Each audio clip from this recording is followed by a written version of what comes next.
Ada tak yang tengah mencari rumah 2 tingkat berharga 300,000? Kat belakang ni abang ada sebuah rumah 2 tingkat nak dijual dengan harga 300,000 guys. Lokasi terletak di Fasa 3, Bandar Puncak Alam. Bandar Puncak Alam. Kalau orang-orang Puncak Alam, orang kerja Shah Alam, orang kerja Damansara apa semua boleh kerja boleh sini lah. Dia memang easy access, kawasan pun memang membangun, dia berdekatan dengan masjid apa semua. Yang special pasal rumah ni, korang tengok depan. Dia tak menghadap rumah lain tau. Tak menghadap rumah lain, facing open. Yang tu bawah jalan besar, rumah ni tinggi sikit. Bukan kawasan banjir apa semua. Kawasan dia rumah macam ni lah, basic unit, berkeluasan 18 kali 60, ada 3 bilik, 3 bilik air. Let's go, kita masuk bahagian dalam dia. Rumah totally memang owner dah cat lah sikit, tapi korang kena cantikkan lagi. Tapi 300,000 guys, 300,000 mana nak dapat rumah 2 tingkat tau. Ok, ni bahagian living area dia, besar macam ni, ada ruang.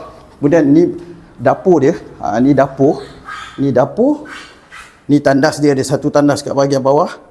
Kemudian bahagian belakang, korang tengok bahagian belakang. Kalau korang nak extend lagi, nak besarkan ruang, boleh buat bilik dan besarkan dapur lagi.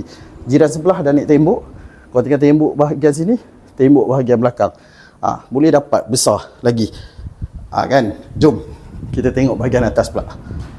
Ini bahagian atas dia, tangga masih kayu, tapi bahagian ni dah simen lah. Kalau korang nak renovate, teruskan jadi simen pun boleh. Bahagian atas tak ada ruang tamu.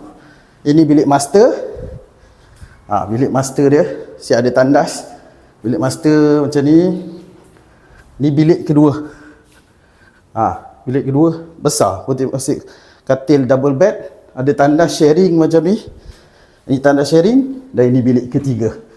So, kalau korang berminat dengan rumah ni, memang hot deal lah. 300,000, rumah 2 tingkat. Boleh PM abang. Link dekat bio atau drop je komen.